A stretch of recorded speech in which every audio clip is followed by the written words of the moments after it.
The GTD methodology defines a project as anything that requires more than one action to complete. Some people believe that creates too many projects for your list. Hi, I'm Dave Edwards. That's the question I put to David Allen, the author of GTD Getting Things I Done. was talking to someone who read your book and questioned me, and so now I'll question you about your definition of projects, which in the GTD book you've said time and time again that if it requires more than one action, it's a project. And he questioned whether or not that was an that he said everything that he does has more than one action, and if he follows your rule he's going to have 300 projects on his list, whereas some of them are really two action things. I mean, if it's like the example you always use, buy birthday present from mom, well, that isn't a really big project. It's like, think about what you want and go buy the present. I mean, so is that really a project? You want to redefine projects for us? No, I don't need to. you're You can call you're it a project comfortable if with you that want. definition of If you think getting a present for mom is some outcome you're automatically going to do, that you don't need any other reminder and it's off your mind, knowing you're just going to do it just because you're going to walk around and see something and buy it for mom. I don't call that a.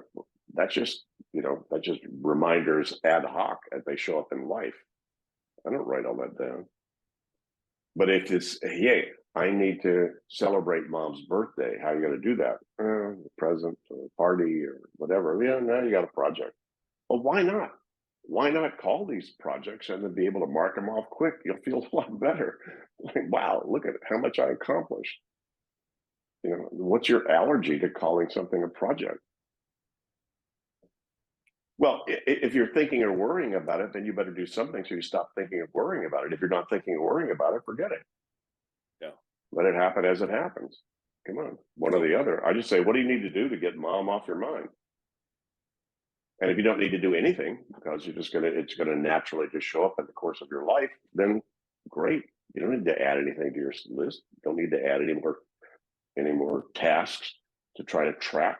See, I think that people have this vision of you, David, where you're writing everything down and you've got all these neat lists and everything is, you've got the right component for the right action, and nothing ever gets lost because you've got these massive project lists. I think they're maybe trying to see how they can get to the level of zen that you are at. I don't know how to answer that. I don't know that I'm some level of zen. I just have these notes, a little note in my in basket, and I have two grapefruit spoons in my in basket because I ordered them because I had a pocket knife that I carried with me the last time I tried to get on a plane and they were about to take it from me. And they said, okay, you better pack this, in your suitcase before. And I went, oh, come on. But the reason I carry a pocket knife is because I need to cut a lemon for my lemon juice in the morning, every morning. And then I realized that many years ago, what I found was a grapefruit spoon that has serrated edges. So you can use grapefruit, you can cut the lemon with the edge, and nobody cares in customs or that border. So now I have to figure out, where do I put these now? Do I put them in my travel drawer? Probably give one to Catherine if issue. Anyway, I still have to do all this. I don't know, how zen is that? It's just figuring out what to do with life as it shows up, or what I've created in life, so that I don't need to keep thinking about that. Right. So I don't really know how to address. Well, I think it's What you helpful just for said. us. I think it's helpful for us when you kind of admit that you know your life is not that well organized. Because our we don't feel that organized, and so for you to show that things aren't exactly perfect, that your inbox builds up, and that you have all these notes you can't read later, it almost like makes us feel more human. Hey, I forgot two interviews. I've never forgotten any interview, uh, and much less two with the same guy. And I was so apologetic about it. I couldn't believe it. And he finally wrote back and said, well, I think the universe is saying it's probably not time for us to do this. Thanks for that spin on it. But I didn't do it. And the reason was I didn't have a very busy day. And I used to be a waiter many years ago. And the worst time to be a waiter is when it's not busy. When you're not busy, it's so easy to screw up, so easy to forget things. It's so easy to, as opposed to being in your groove and on. It's busy and we got this thing on and so forth. And those were days I had only one thing like on my calendar. And so I just forgot to look at my calendar. Yeah. You know, so it's funny. So you know, and it's embarrassing since you teach this stuff to, you know, keep your agreements with it, you know, that I do that. But I hope everybody knows I am quite human.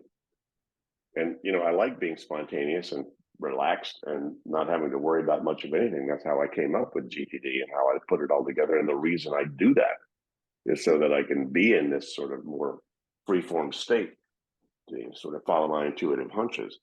You know, that's my style anyway. So all I do is set up systems and do stuff so that I can keep doing that. Sure.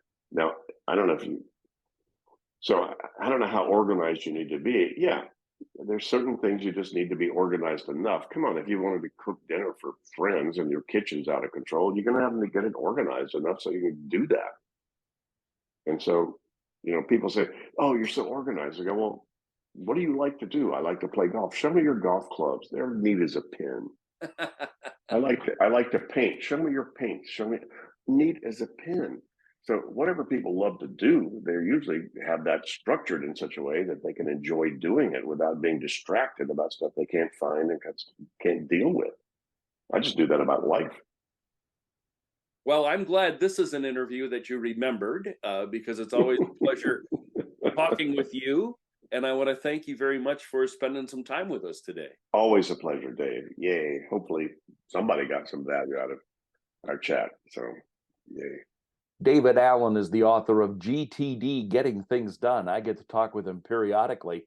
If you have questions for David, post them below or email them to me at daveedwards@outlook.com. And oh, by the way, subscribe to this series and then you won't miss any of my conversations with David. I'm Dave Edwards.